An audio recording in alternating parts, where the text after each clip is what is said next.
will be answered by our next available administrator. Please note that your call may be recorded for monitoring and training purposes. All of our administrators are busy at the moment. Please hold the line and we will answer your call as soon as possible.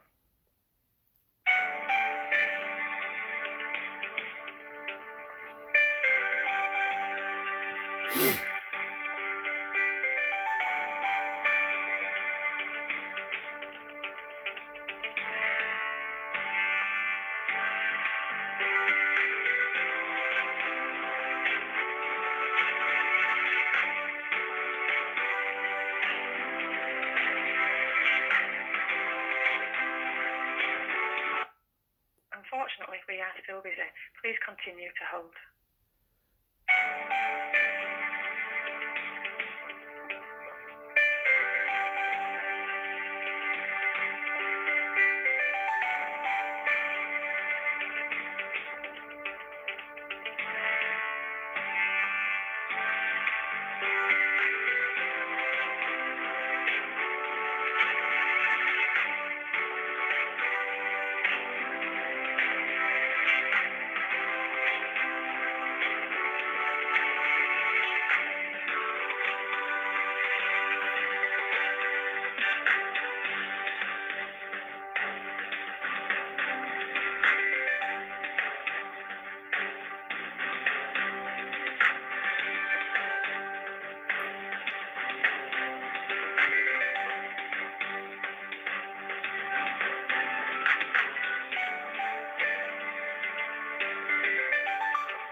Unfortunately, we are still busy.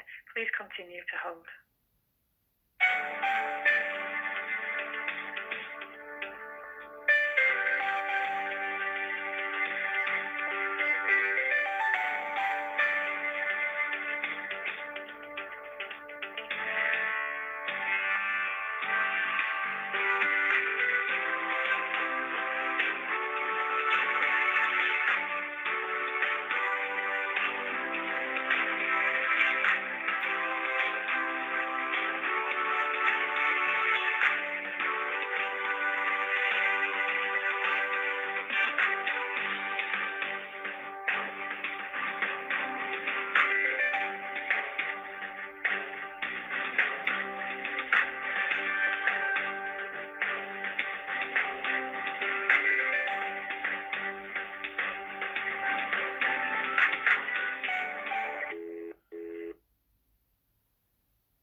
Good afternoon, Joe. It's Mr. Hussain here regarding my brother, Mr. Talib Hussain, date of birth 15/9/1960. Could you kindly put me through to Christopher Browell, please?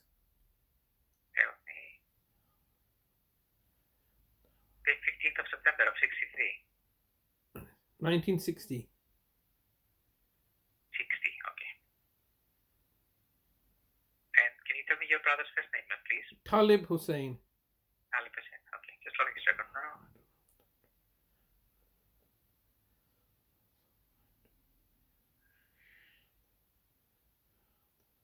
Okay, so put you on hold while I call Christopher for you. Okay. Thank you.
Shazad. Hi, Mr. Browell. How are you? I'm okay. You alright?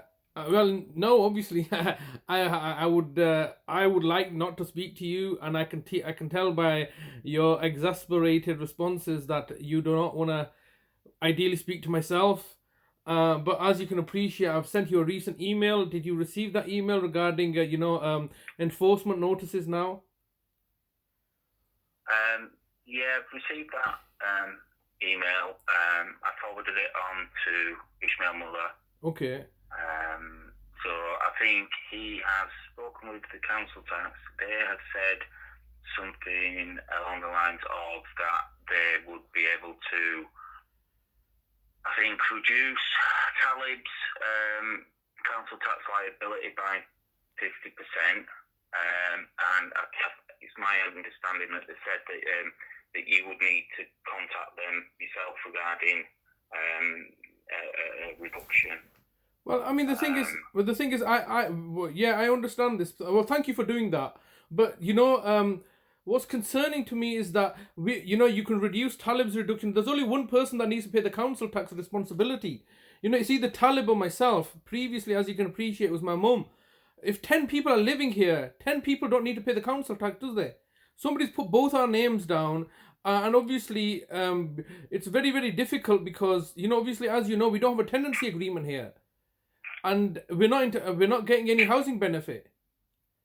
So, if I have to contact them, then we'll do that. Not a problem. But can you understand? It's very, very convoluted in the sense that this issue is a Bradford Council issue, isn't it? You've raised the council tax. Somebody's done that. I've not sought clarity of how I've done that, how they've done that. What I have done is made a subject access request for my data. Do you remember a couple of months ago when I mentioned this to you? Subsequently, they've not responded. They're not going to give me the information. They're asking for my passport and driving license, which obviously I'm not going to give them because I don't think is relevant, and it's just very draconian. But irrespective, I do not know what's going on, and people are sending Talib, and myself, enforcement notices, and this is a coordinated effort. And obviously, why should Talib pay 50%? He's not entitled to pay anything. All right, because obviously he's out here, he's entitled to, he's not getting any money. So, all right, let's just say the fact that he's supposed to pay 50%. Where is he going to get the 50% money from? Well, you know what the answer is there. Talib's got money in apprenticeship. The council's got his money, hasn't it? And the council want us to pay council tax. So it's all internal, isn't it? It's nothing to do with us. You've got all his money. You got raised the council tax. You can tell them to pay from his own resources and stuff. I mean, the idea. What is the proposal here that we get the money? Well, no. Basically, I get the money on behalf of Talib, and then I pay you back the council tax. I don't work for council tax. Ishmael said that he contacted the council tax. They wouldn't even speak with him. He had to provide whatever documents. I think he had to provide a copy of the court order or something like that, so they'd speak with him. It doesn't work that we all work for the council and then we phone our friends in the council tax office. Yes, it doesn't work like that. It does work exactly like that, Mr. Browell, because you're all part of the same corporation. When you want to, you all work together. Never mind, people within the departments of Bradford Council. As you know from my personal experience, and I can only give you my lived experiences, when the council wants to operate, they operate collectively. Not only Bradford Council, I can't tell the distinction between Bradford Council, the Office of the Public Guardian, the Department of Work and Pension, the Care Trust, the hospital, the doctors, the lawyers, the solicitors. Everybody works together, all sharing information, targeting me. But now when the shoe's on the other foot and I'm asking you to give an explanation to yourself, you're saying, well, I don't work for the council. I'm Mr. Browell. I'm just my own person. I don't even know what's going on here. And so does everybody else hear these things. So all I can tell you is what Ishmael Moore said to me. So if you're saying that I'm lying to you, you're saying that Ishmael's lying to me, because that's all I'm doing is telling you. All right. Okay, well, let's put that to one side. You've just said something that on the surface of it's triggering to me, because I didn't say that you were lying. I just said it's very convenient, and I don't think it works like that. I didn't use the word lying, and I don't use the word lying because that's very like an attacking word, isn't it? You're lying or accusatory. I didn't use that word, but obviously I do feel that.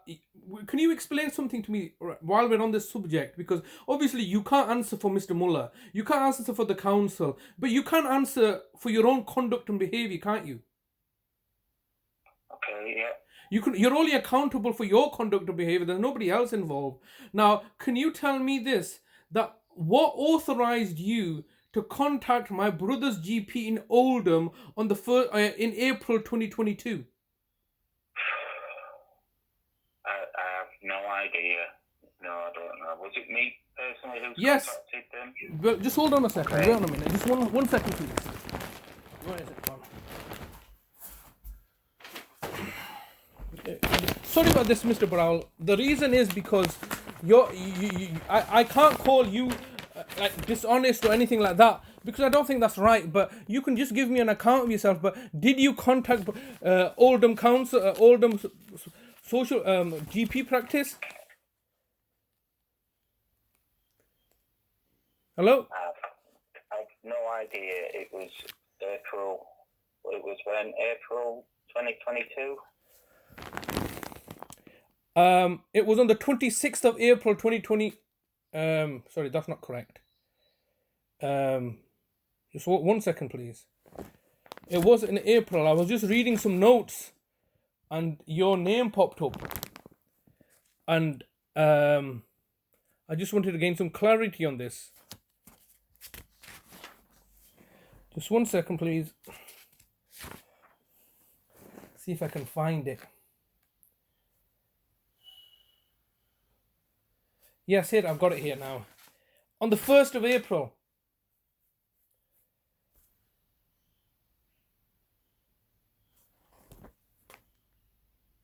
Are you still there, Mr. Browell? I'm still there, yeah. Yeah, 1st of April.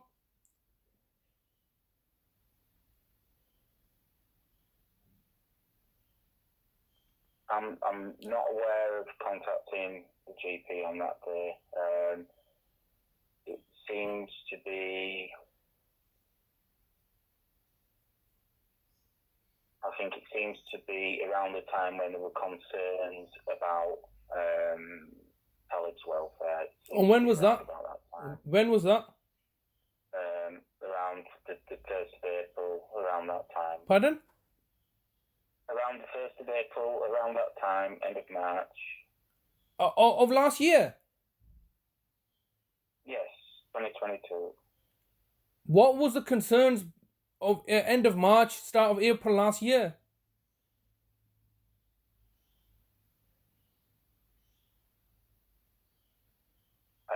I think that was around the time when maybe Manningham Housing were either trying to see Talib. I think they might have served a notice on the property or something like that. Is it kind of around the time when you and Talib moved to the property? Mr. Browell, we moved back on the 6th of February. Okay, we were in the property. Manningham Housing had instigated proceedings under unlawful trespass, but I'm not aware of the matter that's been saved. Was there a safeguarding issue?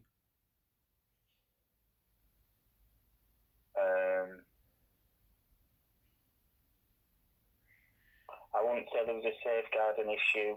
I think there were concerns because I think Talib was seen by Manningham Housing. Talib was seen by Manningham Housing or was not seen by Manningham Housing? I think he was seen by Manningham Housing. I think so. That's my understanding. So he was seen by Manningham Housing doing what? I'm not about to start reading out notes at your request. Okay, well, no, that's fair enough. But this is like once again new information, isn't it? Like there was towards the end of March last year, there was some concerns raised by Manningham regarding my brother that he's been seen. Yes, and that hasn't then that's then necessitated. You're saying that did not necessitate a safeguarding concern, was it? No, I don't think it was a safeguarding concern as such. No. Okay, but can you tell me what the concern was? I think I've said. What? I've already said is that I think.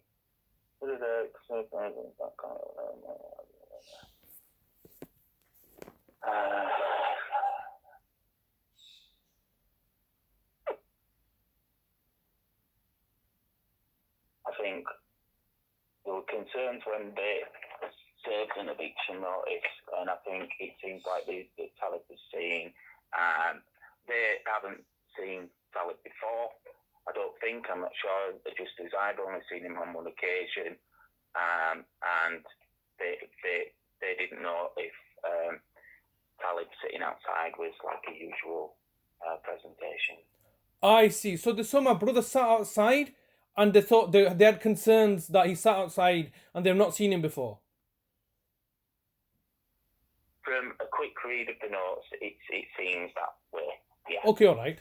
But I mean, okay. Talib, just for your information, Talib sits out all the time. Absolutely, yeah. Yeah, there's nothing wrong with that. He's sitting in his own garden. He's not doing anything wrong. He's not being a nuisance. But can you understand that this is now a theme where Manningham Housing, on the one hand, that's not the tenant, is it? They're alleging the fact that we're unlawfully a tenants here, but they've just seen Talib and they've raised that with you, and then obviously, as you can appreciate, they've done the same thing. They did that at the end of March, it's the start of April, and they've done this very same thing again in October, haven't they? When they've said that our gas safety inspectors have gone inside and we're very, very concerned for Talib. So they've done that twice now, haven't they? Is that correct? That sounds like a similar situation, yes. Yes, okay, all right. So there was and you're telling me that in March, let's just focus on this March. You're telling me that was not a safeguarding issue, but then you proceeded to contact the GP practice in Oldham. That's what I was focusing in on. And why have you done that, and under what authority have you done that? I think we talked about this before. No, we haven't. We spoke about information sharing between agencies. Yes, and I've contacted them, then I would have thought it might be to do with that, to just see if they were aware of any kind of concerns. Okay, all right, but you can only do that under safeguarding, can't you? No, that's not true. If there's any concerns, I think it's perfectly acceptable for. Okay, all right.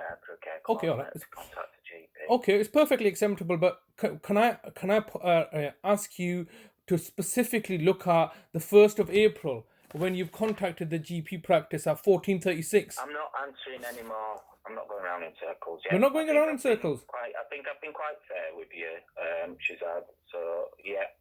So are we going to move on now, or? Like I said, I've tried to get you a resolution for the council tax issue. Just hold on. You don't like that resolution. I'm just kind of relaying the information Mr. Browell, I was told. Mr. Browell, you've just explained to me earlier on in this conversation that you've attempted to resolve the situation. You've not been able to. You've passed it on to Mr. Muller. Mr. Muller, the financial deputy, has then had some great difficulty getting in touch with Bradford Council tax people, and he's had to present them with evidence and so on and so forth. And you've told me that, look, I know Mr. Hussain, what you're saying, that we're not all honest or lying, but that is the case, that we've attempted to resolve things, and I don't work for the council tax people. Mr. Muller doesn't work for the council tax people, and these are the problems that we're having. And I said to you, just as a recap, that I didn't call you a liar, because obviously you can only give an account of your own conduct. And then we've moved on to this subject of the 1st of April, which I've just become aware of, that you've contacted the GP practice, and I'm asking you those questions specifically. You've emailed them, and now you're telling me you don't have a recollection of this? Over a year ago. It could be 10 years ago. It doesn't matter. Computer, you have an access to your system, don't you? You're on your computer. You have access to the system. I'm specifically looking at this email that you've contacted them on the 1st of April. Okay. And I wanted to ask why you've contacted the GP practice in Oldham, because remember, this conversation is about data sharing, isn't it? That's the subject of what we're talking about, because you've explained to me in the call today that there's been some great difficulty in resolving the council tax issue because of data protection and data sharing. All right. And I then proceeded to tell you that in my own personal experience that there is no such thing as data protection and data sharing. All organizations, when they want to, they all collaborate and collude with each other in order to attack me. But I said, you can't be responsible for that. But what you are responsible for is your own conduct and behavior. Now, I've got in front of me right now some document that states that on the 1st of April 2022, all right, at 14:36, you emailed Oldham GP practice. Okay. Okay, and I just wanted to ask why and under what authority you've done that, and how did you even know my brother's GP practice? Because his previous GP practice had basically kicked us off, so you would have had to sort, to find out which GP practice we're at. So I think it's only fair for me to ask these questions. And I've answered your question. No, you haven't. What have you answered? There were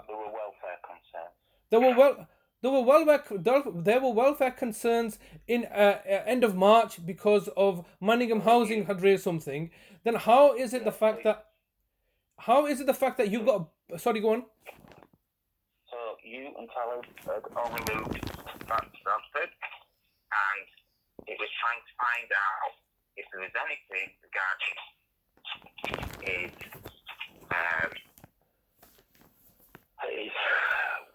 whether it was in receipt of any medication or anything like that, to check if he's being prescribed medication. Okay. And to see what the situation is, because he's recently moved back to Bradford. He's prescribed medication, and as it was to see if he's getting the medication that he's prescribed. Okay. So do you recall now which email? Do you know what I'm referring to when I say you've sent an email? So I've looked back, yeah. Okay. Right. You found the email, yes? Yeah. Okay, all right. So I'm just going to read that email out to you. It says, "Hello, I am the care coordinator for TH." And then you go on to provide his NHS number, which is 630-026-1476. Please could I request whether he is still registered with your GP surgery? Concern has been raised about his welfare, and it is not clear whether he is accessing the needed support around his physical and mental health. If TH is not registered with yourself, please can I ask if there is a forwarding GP service? Kind regards, Christopher Browell, social worker / AMPH City Community Mental Health Team.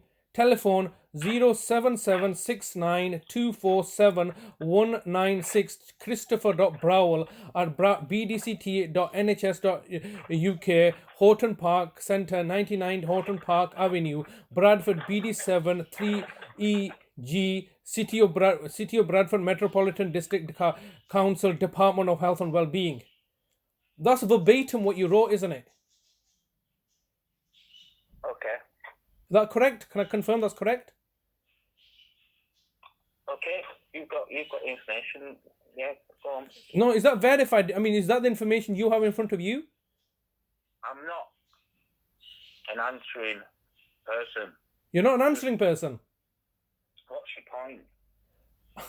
Mr. Browell, but you're trying to say you're being fair with me, and I'm just asking the fact that I've... Yes, that's an email, yes. Yes. So you sent that email regarding a welfare concern, and I can tell you now, Mr. Browell, that this is first news to me. Nobody's made me aware that there was a welfare or a safeguarding concern at the end of March. And what concerns me equally is the fact that during this time, during our return back to Bradford, we've been in constant telephone calls. So we've been in constant telephone contact since February. In fact, since October. Well, definitely since February, because I've been asking you questions. I'm the one that made you aware that, we've returned back. So the idea that you didn't know in February that me and my brother were here is, not right, is it? Because we've been in constant telephone contact. And also, the fact that by March last year, when you're telling me that there was these welfare concerns by Manningham Housing, you were in telecommunication with me. You could have asked me all those questions. And I believe you may have done so, and I would have refused to give you that information because that's his private and privileged medical information, isn't it?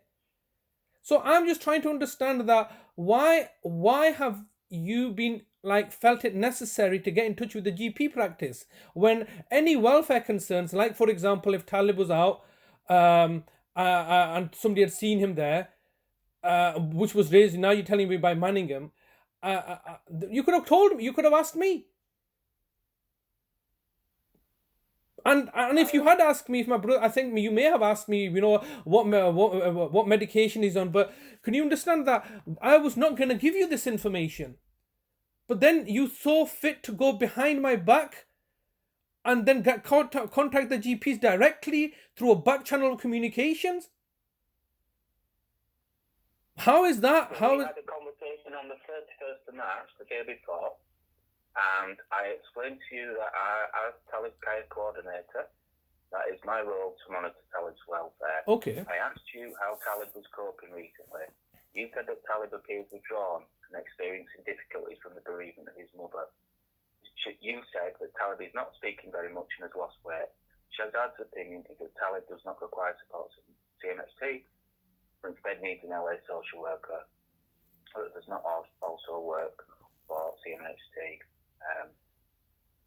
So we've talked about that and about welfare. Sorry, Mr. Browell. What date was that? The 31st of March, the day before the 1st of April. Okay, all right. So the day before you decided to send an email to his GP practice in Oldham, we had a conversation. Yeah. Okay. So can I ask, how did you know who his GP was?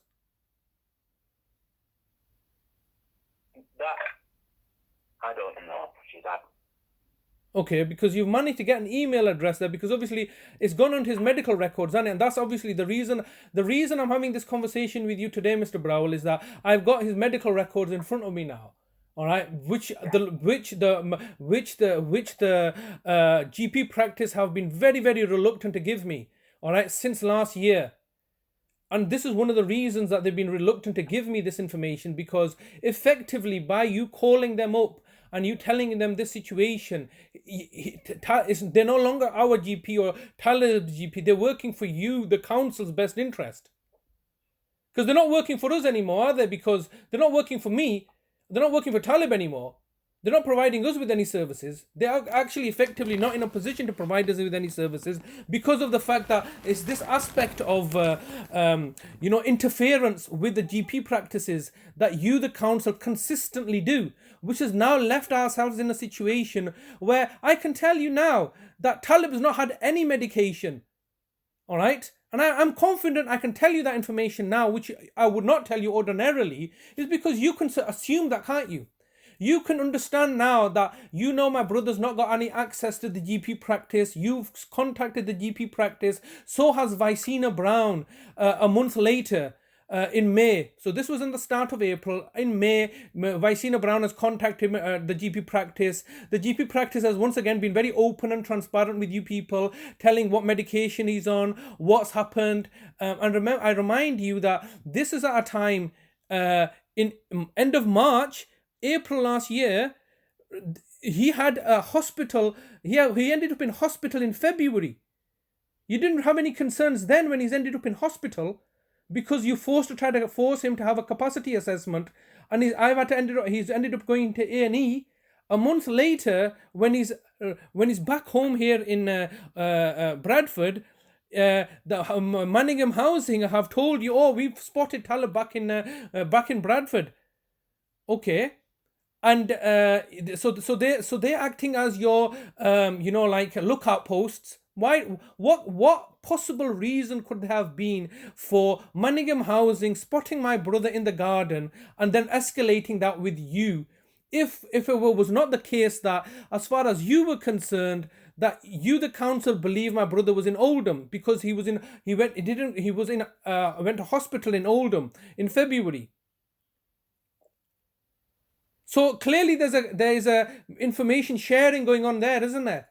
Because it was Manningham Housing who had informed you that, oh, we've spotted Talib back at his own house.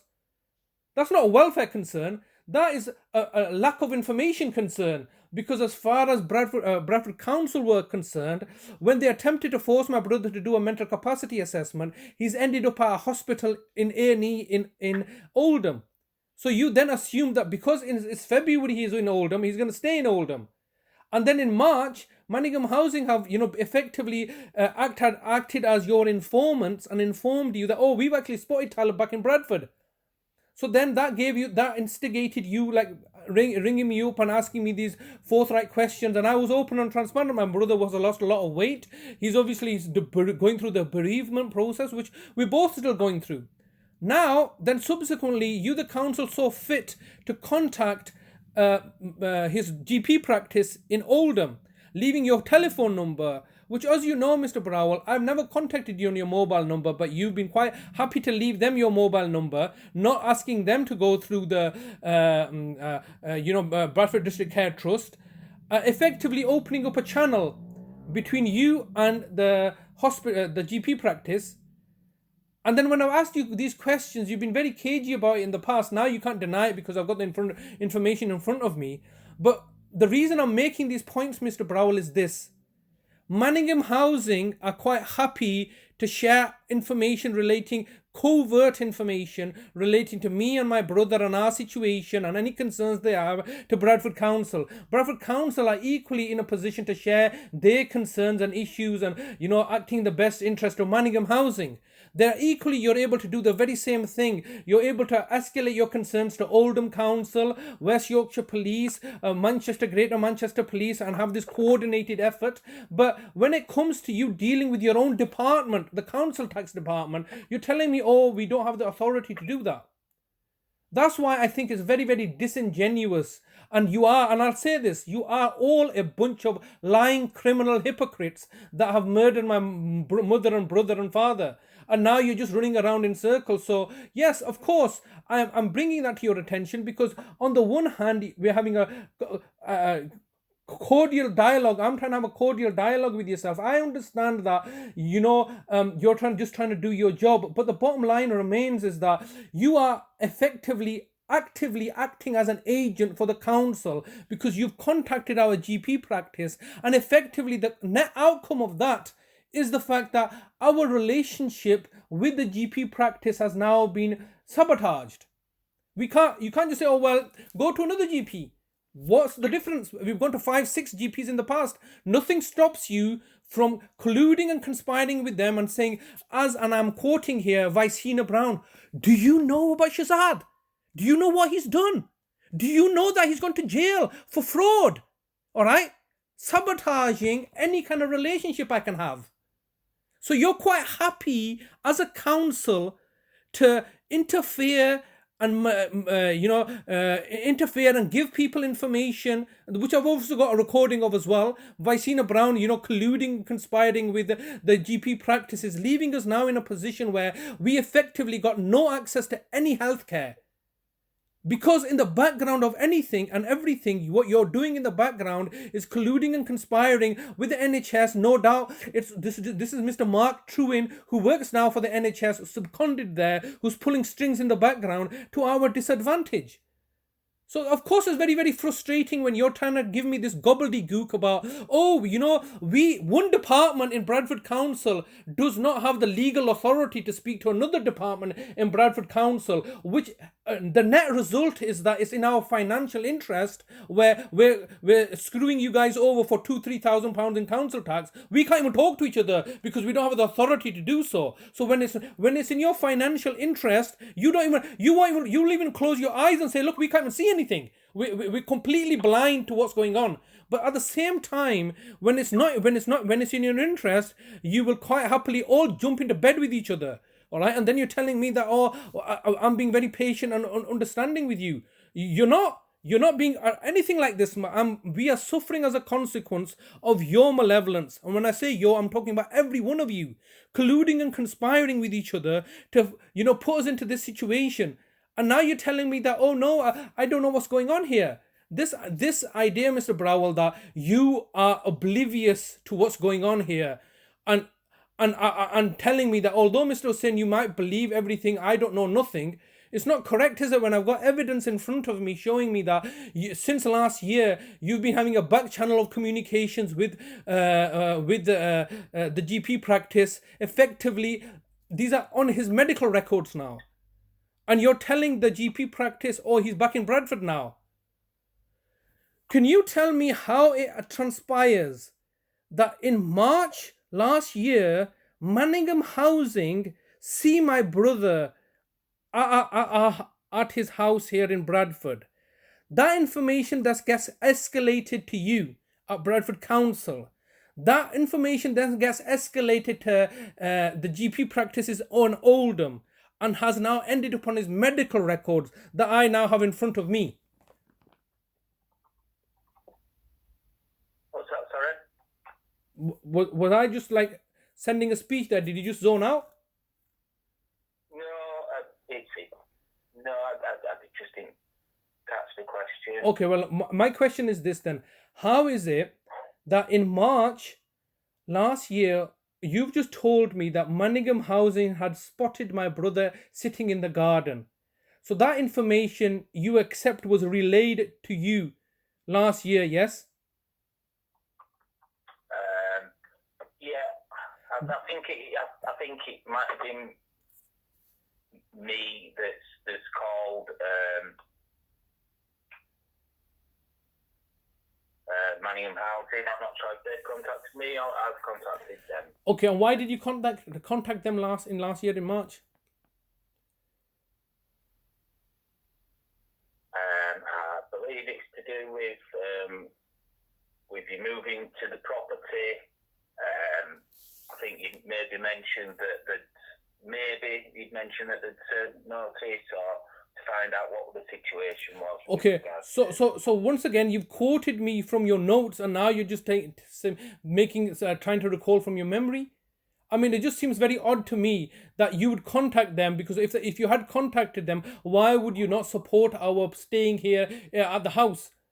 That would be a reasonable way to contact them. But either way, whether you've contacted them or they've contacted you, you know, they've relayed to you information that Talib has been spotted in the garden, right? You've got that information. Under what authority have they relayed that information to you? Or it was a concern? What was the concern? He was sat in his own garden. He was not causing trouble to anybody.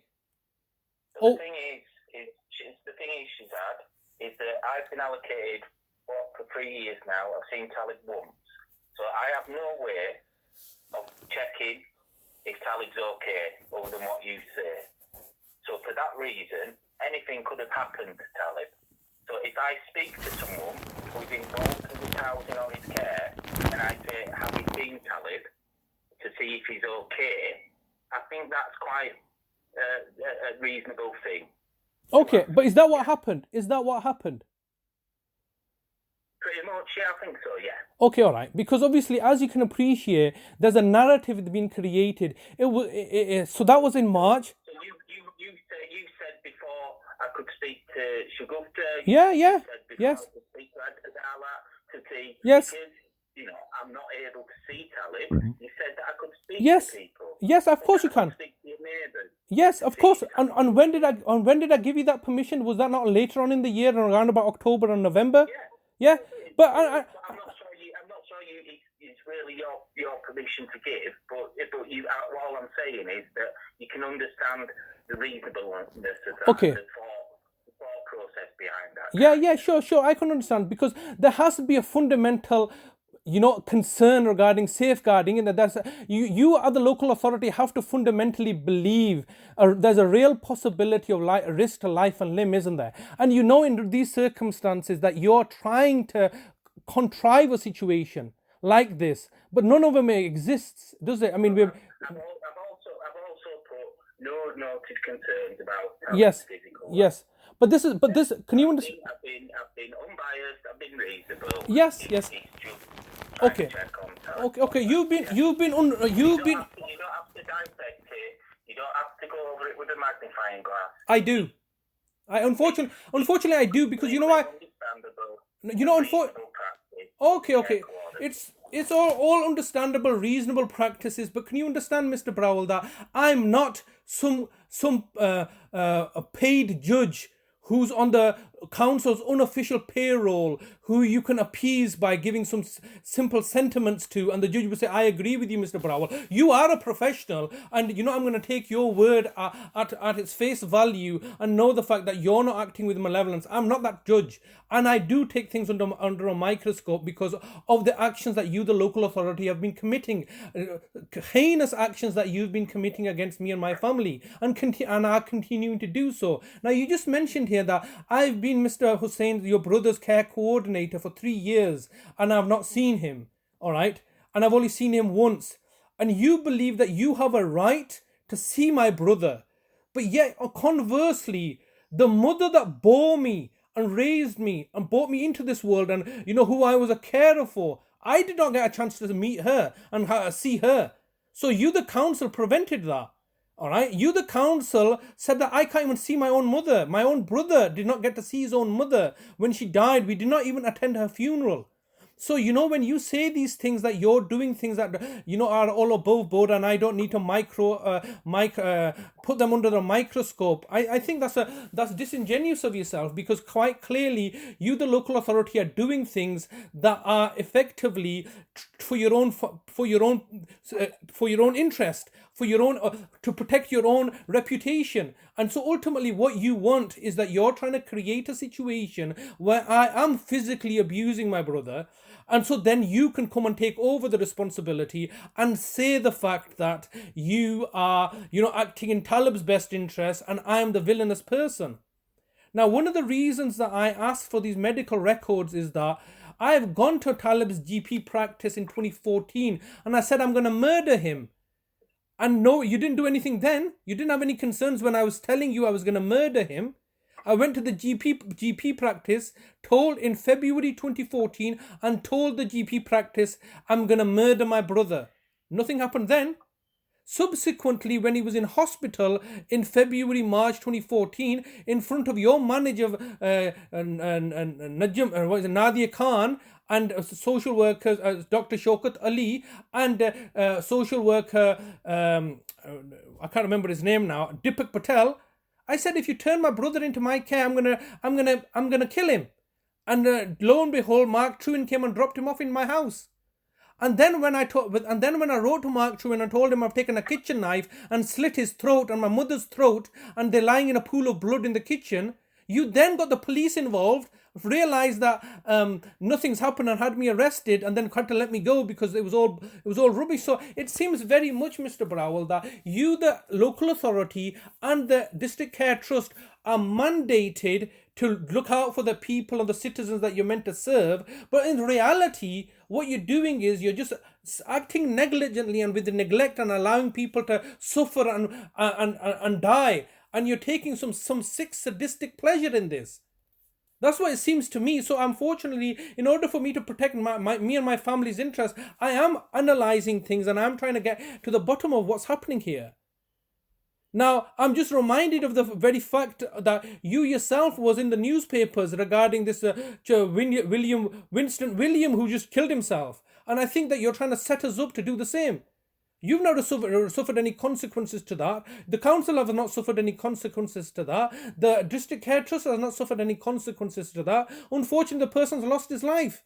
And as a consequence, his family has suffered the consequences of a bereavement. So it just seems that, Mr. Browell, that, you know, although we have these long conversations and, you know, you tell me you're going to do something, the reality is you're not going to do anything. You're just waiting for me to do something tragic. And then you're going to come over and have it all written in the newspapers how you came over as the heroes and saved Talib. And now Talib's in a care home, locked away, over-medicated, and held prisoner so you can milk him for his money. So, you know, this is very upsetting, Mr. Browell, that you're telling me that you're an innocent party in all this. How can you be an innocent party in this when last year, behind my back, you're going to the GP practices and, you know, having this back channel of communication with them? Did you tell me beforehand that you've emailed them?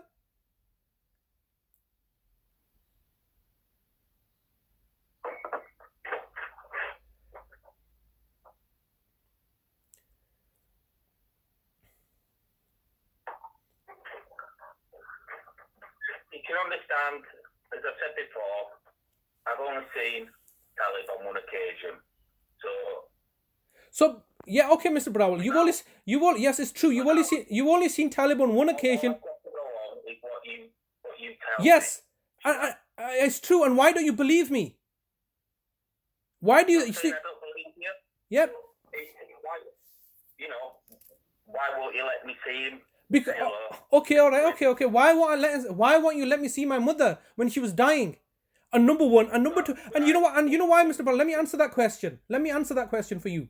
The reason that I won't let anybody see my brother is because you people are vampires. You're toxic, evil, vindictive people that are causing harm to other people. You cannot help anybody. You are there in order to endanger life. All right, in order for you to profiteer like a bunch of villainous vampires. As a result of the council's involvement and the healthcare's involvement, my brother Nazem ended up in a care home. He was thrown off a 3-story building. The next 10 years he spent quadriplegic in a hospital so you people can make money out of him. All right, that's what you did in my brother's case. In my father's case, you were neglecting him when I was and left him abandoned so he can go kill himself. You people are not fit for purpose to care for somebody. Subsequently, you've abducted my brother. You had him in your care and custody and would not let me see him. Right? So when you abducted him in August, you were saying, "Oh, Talib does not want to see you."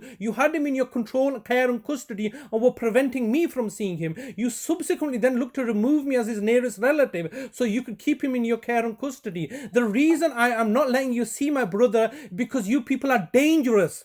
It's a bit like, would you let your daughter be taken care of by a paedophile?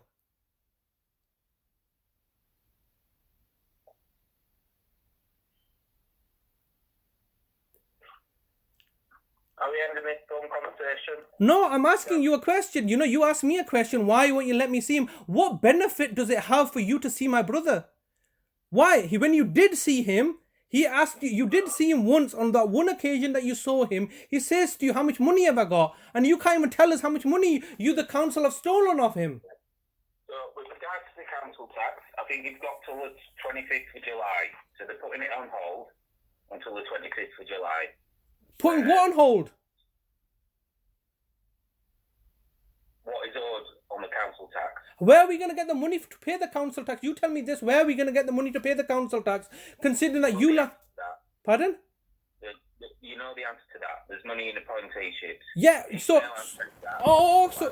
Okay. I know the answer there. So basically, we've told you we don't want that money because we don't understand how you've got the money. So you're basically blackmailing us to take money from you so we can pay you. No, not at all. If you don't want to pay it, that's your choice. It's not a choice, is it? It's not a choice, is it? I've done what I can to help you. Oh, Mr. Browell, what? Okay, Mr. Browell. Okay, rather than help... This diatribe of not very nice conversation, to be honest, Shazad. So all I've done is try to help you. I've told you what the situation is. I'm not the council tax department. Neither is this councillor. They can try and get it reduced to 50%, Talib's. Regarding your liability, you're going to have to take that matter up with the council. Yes. Tax. Okay. All right. Okay, Mr. Browell. It's all very nice, Mr. Browell, for you to say these things. It's not me, because you're working collectively, aren't you, as a corporation? So you're all in bed with each other, and they say, "I'm not being very nice." I'm not being very nice because you're not paying me, are you? I will pay the council tax when you pay me my costs. So you're willing to avoid. Yeah. I'm not the council tax department. But you work for the council, though. I personally do not have a vested interest whether you pay the council tax or not. But you do have a vested. Yes, you do have a. I'm saying that I've tried to help your situation, and I've got lambasted for the last 45 minutes. So that's why we're going to be ending this telephone conversation now, please, Shazad. Mr. Browell, how have I lambasted you? We started this conversation quite cordially. You were upset as soon as I've contacted you because I'm upset because you, the local authority, effectively blackmailing us and. I think I sounded a bit down at heel because I knew what to expect. Yes. And that was 45 minutes of you raising your voice at me. No, that's not raising my voice. It's what. It's perfectly reasonable. No, to Mr. feel a Browell. bit, Mr. Browell, you know, you're triggering agree Mr. when I Browell. took the phone. Mr. Browell, you're triggering me deliberately and then acting with with reasonableness, when the reality is that you, the local authority, have placed me and my brother's life in complete danger. All right, and we're screaming out for help and support or trying to resolve the situation, and effectively you basically put the house. You basically just come over and lit a little matches and put it in the house, and then just walked back and sitting there while the house is burning. We're inside the house screaming out that the house is burning down, we need help and assistance, and you're sitting back saying, no, I didn't do anything, it was only a little match that I put inside, I'm not responsible for the house burning down. All right, but you are conveniently sitting on the... If you can't see my goodwill, that's fine. I'm getting off the phone now. What do you mean, Mr. Brown? Which goodwill are you talking about? My brother asked how much money. Yeah, putting the phone down upon me. Yeah. So when I catch these people committing fraud and deception and corruption, they're saying that, oh, we're going to put the phone down on you. Putting the phone down on me on what? They have effectively burnt our family down. All right, and he's just saying, it's not just me. Can you understand? I've caught this guy. So this guy now, obviously, when I've caught him, what answer is he going to give other than slam the phone down and be protective and evasive? They're not giving us any information. I've not got these records. Why do I not have these records that he has? So he's recording things down, keeping them a log so he can remember and justify what's going to happen if this matter ends up in court. So he's got his version of events, which eventually they can just automatically change and doctrine and put into a different situation in order to protect their backs, so cover themselves up. And obviously I have been triggered, and the reason I've been triggered, and I've been very, very amicable up to this stage as well, and the simple fact is that these people are colluding and conspiring together and effectively utilizing the Bradford Council's procedures and processes in order to weaponize them, in order to attack me, so they can reduce it by 50%. Where's he going to get the money from? In the background, they're all colluding and conspiring with each other. And the thing is, one of the things that I've consistently been trying to do is get my family's details, or get the making subject access requests for the data that they're holding, and they don't want to do that because obviously that shows that shows and evidences to me their fraud and corruption. So he's obviously backtracking going forward. Nobody's clarified to me how exactly it is that and they're just quite clearly saying, yep, we can just go into your medical records whenever we want. So the council, social workers, whenever they want, no matter who you are, they could just ring up your GP and say, can you tell us what kind of condition this guy is suffering from? What kind of medication is he taking? In the background, over a telephone call or an email, and all GPs, not just one GP. Don't say, oh, my GP is not like that. All GPs will bend over backwards to accommodate the social services without any law, without any data protection, nothing like that. They'll just say, okay, what do you want to know? He's suffering from this illness, he's taking this medication, this is the last time he was here, he's registered with us, he's changed address, has he? Okay, we'll put that down, we'll update his records. This is the fundamental reason why data protection is so important, is because it prevents abuses of position and power by the very same authorities that endanger life, human life. So that's why the data protection is in place, to safeguard and protect human life. And these people say, well, no, in order to safeguard and protect human life, you need to trust us and give us that information so we can best utilize it, and we can say, we're only acting in your best interest, we're not doing anything wrong here. So you can see this guy, I've got him. I've been speaking to this guy since October 2021, before my mum died. All right. And if somebody's raised anything, he could have asked me that question. But when he would have asked me that question, I would have said, there's nothing. You're a social worker. You work for Bradford Council. What concern is it of yours regarding my brother's medication or anything? Why do you need to know that information? They needed to know that information because they were looking to, they removed my lasting power of attorney for property and finances, and also health and welfare, and they needed this information to help them make the decisions, because as far as they were concerned, because my brother has ended up at Oldham Royal Hospital in February, that he was still there. And then obviously when they realized that my brother, he let it slip, and then he's trying to backtrack now, because that's why it's important for me to listen to these people rather than for them to take their time to write things down. So my brother was spotted. He told this in this conversation. He was spotted in the garden. Now, when he was spotted in the garden, that was relayed back to the Bradford Council because by Manningham Housing, because Manningham Housing Association and Bradford Council are one organisation effectively. The Bradford Council departments may not be talking to each other or may be completely independent from each other, but I can assure you Bradford Council as a whole, as a legal entity, and Manningham Housing Association are effectively the same legal entity. And it's not even just that.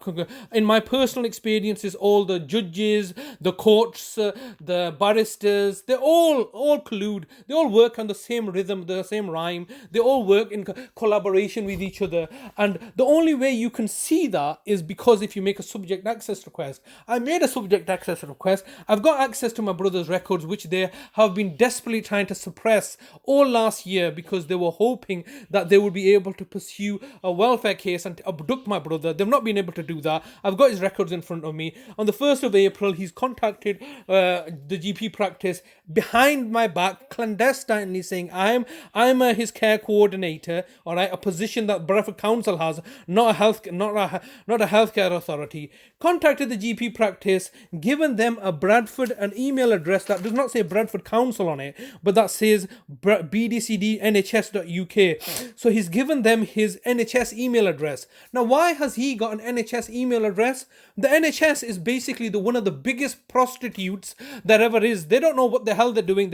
Anybody can jump on there, get an NHS email address and pretend to be an NHS worker. So he himself has then given the impression that he's a care coordinator. He's a social worker, care coordinator working for the NHS, Christopher Browell, and left his mobile number for them to contact him on.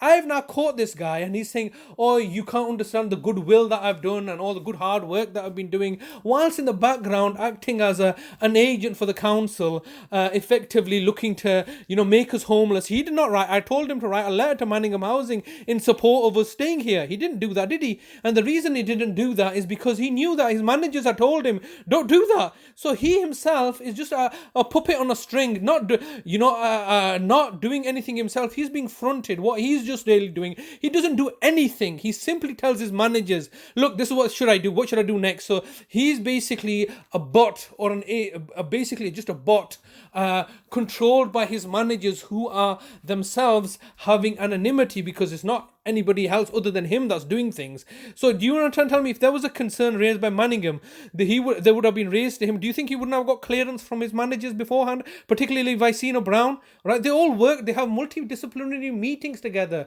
They all work in collaboration and for their own agenda in order to fool the public. So this guy, I caught him. Okay, I've got because he triggered me because he was trying to give me the impression, as they always do. Oh, I'm just I don't know what I don't know what the left hand is saying. I don't know what my right hand is doing. I'm completely separate from them. Yeah, you're part of the same body. You're trying to convince me that the left hand doesn't know what the right hand is doing when you've made a coordinated effort to victimize us. And yeah, of course, they take sick sadistic pleasure in the suffering of people. He himself has been involved in somebody dying. This Winston Williams, or Winston Williams, a chess player, basically went to the city centre, so exasperated by these people, and jumped off a building and killed himself right in the city centre. All right, an inquest was held by Bradford Council, all right, where he was a care coordinator, and he said, yeah, he seemed fine to me, nothing to do with me, he seemed okay to me, and that's it. That's what a human life has been lost, and they simply don't care. And now he's trying to say, look, I'm going to try to force through an agenda where I'm going to, I've not seen your brother. Why are you preventing me from seeing your brother? I have concerns about your brother. What concerns do you have? You just simply want to abduct him so you can now plunder and profiteer from the money that you've all accumulated. So you and your friends and associates can now say, we are caring for him and we are going to be now using his money that we've plundered from you, Shazad, and we're going to give it to all our friends, and we're going to make all the paperwork look right, and we don't really care about the human suffering or the pain and torture that the person's going through. That's exactly what they did to in the case of my brother Nazim. They basically threw him off a 3-story building, and they did that deliberately. All right, he became a quadriplegic, minutes away from death. God willing, his life got saved. Spent the next 10 years in a hospital, in a nursing home. The NHS were paying, £50,000, £60,000 a week or something to keep him alive, and they were just basically milking the public fund.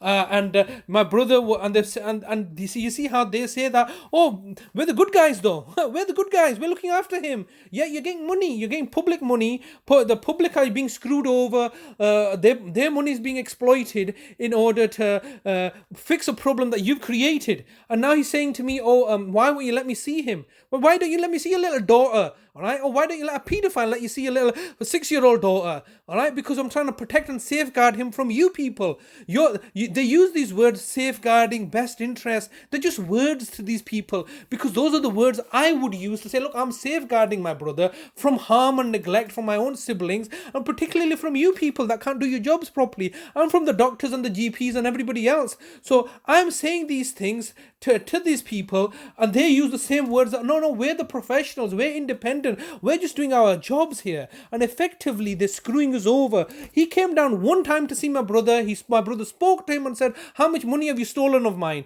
And they won't even give you an answer to that. Now he's saying, oh, I've been on this call for 45 minutes, I can't be bothered talking to you. Yeah, basically you caught us out, right? So this is a new development now, and that's going to be now escalated to management. The management are then going to get in touch with Dr. Fareed and all them and say, look, why have you given in the medical records? Because the Dr. Fareed is going to say, look, what do you want us to do? We can't see this guy. We're not failing in our duty of care. So ultimately, just going all around in circles by these people. He was not listening to me. You can see the fact that there were many pauses when I stopped. He was not attentively listening. It was basically, just let Mr. Hussain give us a diatribe over the telephone. We'll put it in one ear, out the other ear. Oh no, it's Mr. Hussain is just being awkward. He's being abusive. He's being aggressive. He's raising his voice. He's shouting at us. He's the bad guy. We're all doing good. And at the same time, you're collecting all his money. You're exposing us to risk. You're looking to make us homeless. You murdered our mother recently. You didn't let us see her. And you murdered our brother, Nazim, in 2014. You murdered our father in 2009. You're so incompetent that the government and society has said, look, you can't be running childcare services, and that's been taken off your hands in order for you to set up a trust, which you're once again controlling and manipulating, which is the same thing, but effectively you can't look after children. That's been publicly accepted, and now nobody can look after the children, and it's a state of crisis. But even worse than the child crisis in Bradford is the adult and elderly and disabled care crisis that exists. All right, I'm charging them £1 million a week. They're saying, oh, we've done you a favor, you've got until July to pay us this money, or else we're going to start enforcement proceedings. Why is Mr. Muller refusing to speak to me? Why is everybody refusing to engage with me now? Because they're sitting back. They've set it all up. They've set it up nicely. They've got the judges bought off. They just bought off all the judges in order to do this, in order to further victimize us and put us into this situation. And now ultimately they just sit back and say, well, let's just watch the house burn down. That's ultimately what it is, isn't it? That's what the reality is. That analogy that I gave of them just coming inside your house when no one's looking, just striking a match and walking away. All right, and then sitting on the other side of the bank and watching the house burn. All right, and while they sit there, and what they'll do, just to make it look good, just to make themselves look good, they'll get cups of water and try to douse out the house fire. How is cups of water going to douse out the house fire? All right, no, but we were trying to help, douse out the house fire. A house fire that you started. All right, the house is burning down. We're inside the house. You're taking some sick sadistic pleasure, and if any bystander sees you sitting on the verge, enjoying yourself while the house is burning down, that may make you look bad. So what you end up doing is you end up getting a cup of water to douse a burning house, a burning building down, in order to show the whole world that you're the good guys. You've just got good intentions. You started the fire. You're the fire starters. You're burning down the house, and then you're looking to look to appease people. No, we don't want to come across as the bad guy, so we will come on down and do something in order to douse out the flames. All right, but the reality is that you don't want. You're the ones that burnt down the house, and now you're in the position of trying to put out the flames. This is all false. This is all contrivance. I've caught these guys out. They're now telling me, oh, we don't want to talk to you. You have created this situation, and the situation is one where you're financially plundering and profiteering, blackmailing me with this council tax bullshit that my brother should be paying. You're not paying us any money, and you're effectively forcing us to saying, look, you know you've got access to all his money. I'm basically having to suck up to this guy, and this guy is obviously he's really enjoying himself, innit? He's sitting back thinking, hey man, I'm the good guy. Yeah, I'm the good guy. Right, I'm doing everything I'm an honest guy. I don't go on lying. You see, in the start of this conversation, the reason I got triggered is because he started to give the impression that, oh, I know, Mr. Sen, you're calling me a liar. I didn't call him a liar, but I'm calling him a liar, cheating crook now, because obviously I've got evidence in front of me that says that contrary to what he's saying. He's a council employee, works in the council. Mr. Mullah works in the financial team as a data in the council. And they're telling me that they cannot even talk to in the departments within themselves. Is that what you're really trying to convince me? You lying, cheating crooks. You're all eating from the same bowl, and you're telling me we don't even know each other. Next, they'll be telling me I don't even know who Kirsten England is. I don't even know anybody. I'm just sat at home trying to do my best and getting paid. All right, and they all work together.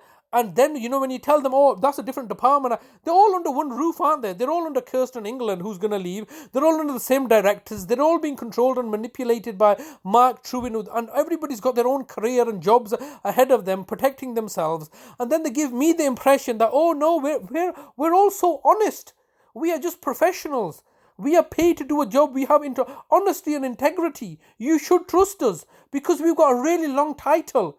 Doctor, honorary, your lordship, majesty. We've got all these titles, you see. We don't get these titles for nothing. We've got all these titles. We should be trusted. We have integrity. Please trust us. And soon as you do trust them, they go, yeah, now we're going to fuck you over, aren't we?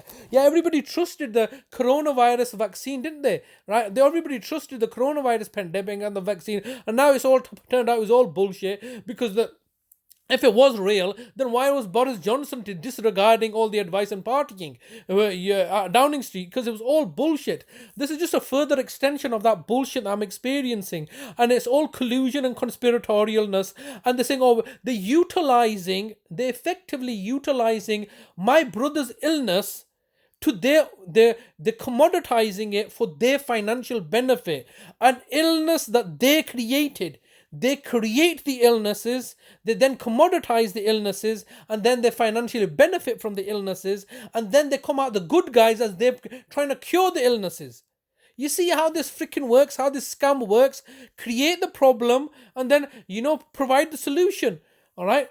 Get the reaction and provide the solution. So my brother's ill because of them. So they get people depressed, get them on, get them. Then they say, look, we're going to give you medication. Then we're going to promise to do things for you and then neglect you, do neglectful procedures upon you, give you medication that's not been tested properly.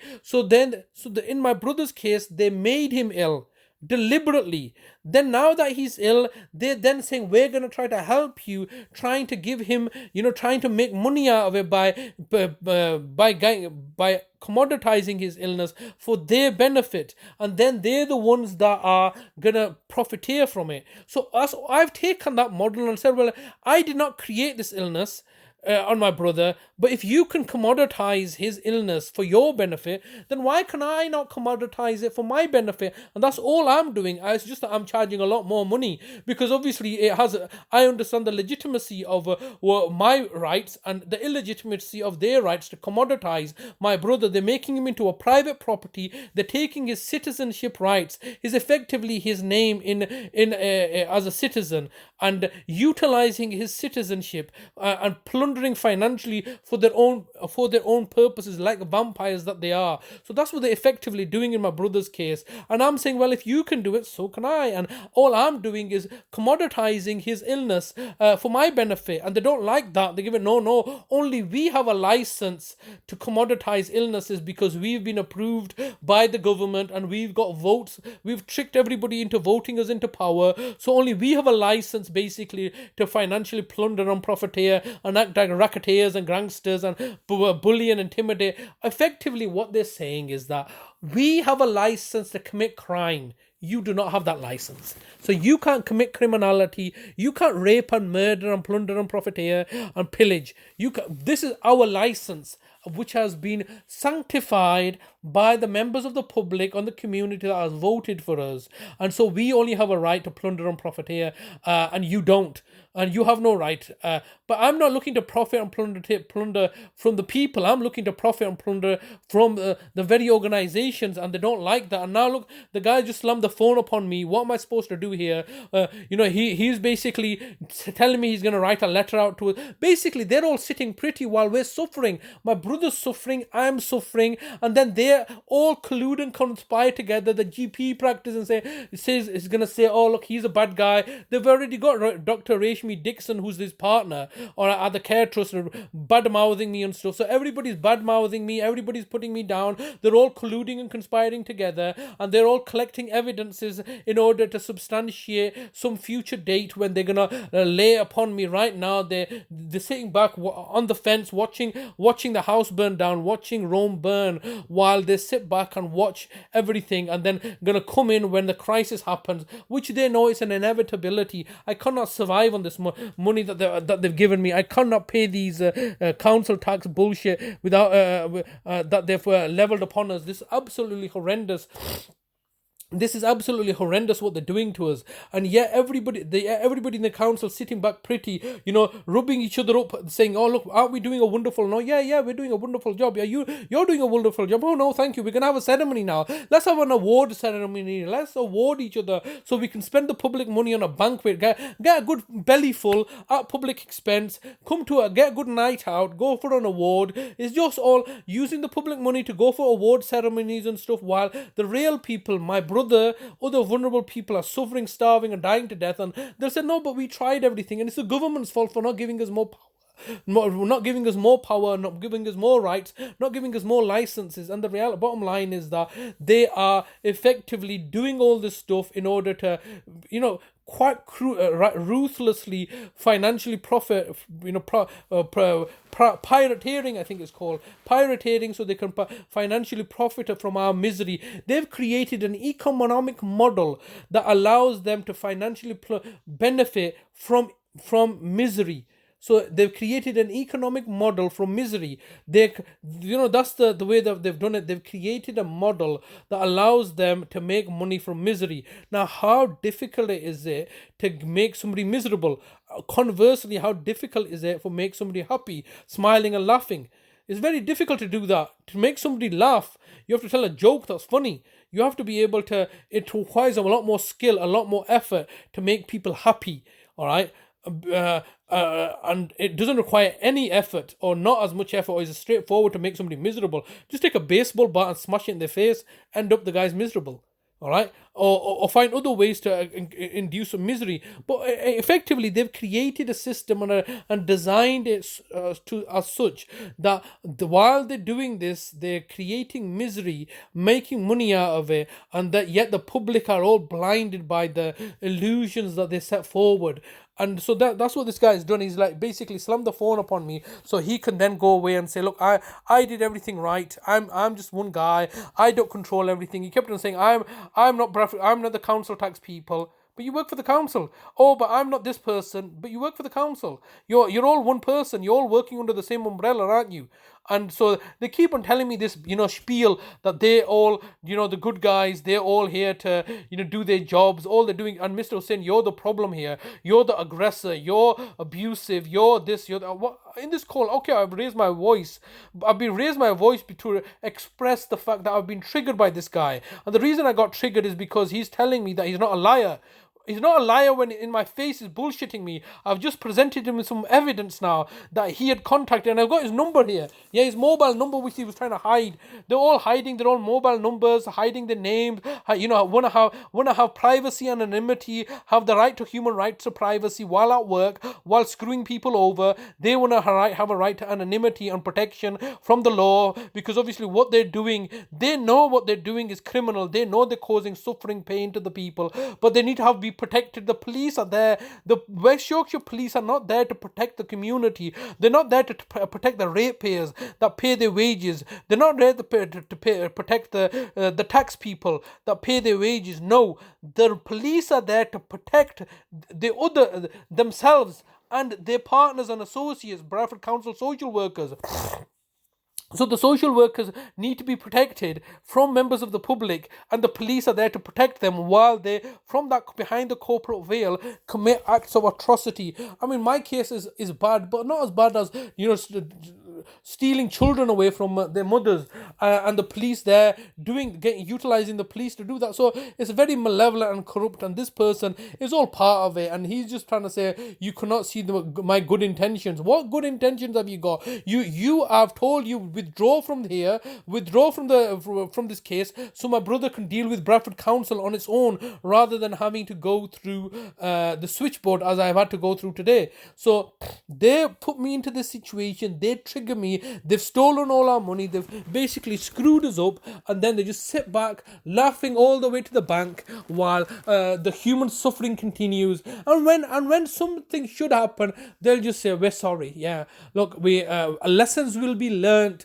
Our thoughts and sentiments are with the family. Okay, at this tragic time, we must allow the investigation to be completed, and then it's just all whitewashers. Just whitewash the thing, allow people to forget about it, and then they just add it again. This is just the same old trick that they're pulling. And when I'm trying to push them like this, they're targeting and victimizing me, and then saying you owe us a council. What do I owe you council tax for? You're not even looking to support us to be in this house. You're paying off the judges to make us homeless, and you're saying I owe you council tax. Council tax is a joke. Council tax is bullshit, because they utilize the council tax in order to protect themselves, so they can go on parties and fool the people and justify their own position. Absolutely pathetic. I'm tired of dealing with this guy. All right, I've told him to withdraw the services, so withdraw himself, so he can go so we can get somebody else, rather than slamming the phone upon me. I caught him out today, and now he's basically just giving me the run. I'm not going to call him out. I'm not going to call him through the NHS district care line anymore, because that's just a bullshit. He works for the council. It's got nothing to do. My brother should have been he's been discharged from the NHS. The NHS is still lingering around because they're all in bed with each other. So basically what he was telling me, that there is no connection between him and Bradford Council's tax department, yet he has access to my brother's healthcare records and the NHS. It's all just sickening the fact that he's telling me that he does not know anything. How are you got an email account from the hospital or the NHS trust? How has that happened? All right, and how are you giving this impression that you're a healthcare profession, saying you're a care coordinator? So you're a social worker working for the council. No, I'm a care coordinator, and my email address is Bradford District Care Trust. That's a deception and a fraud itself. How is that information sharing happening there? It's all lies, all absolute horrendous lies that the people and the public are willfully ignorant of, because they're saying, no, everything must be all right. It's not all right. These people are screwing everybody over. They're screwing members of the public over. I'm the one that's fighting this corner, and nobody wants to support me, or nobody wants to, everybody's quite happy to, laugh and sneer at me while I'm doing this. You looking at spectators. But let me explain something. If they've come into my house and looked to burn it down and enjoyed the pleasure of seeing it burn, trust me, the people that have done this to me will do it to your house too. And when your house is burning down, you got no one to blame other than yourself, because you saw it happening to me and you did nothing. Now it's happening to you. Why should anybody else help you? End of story.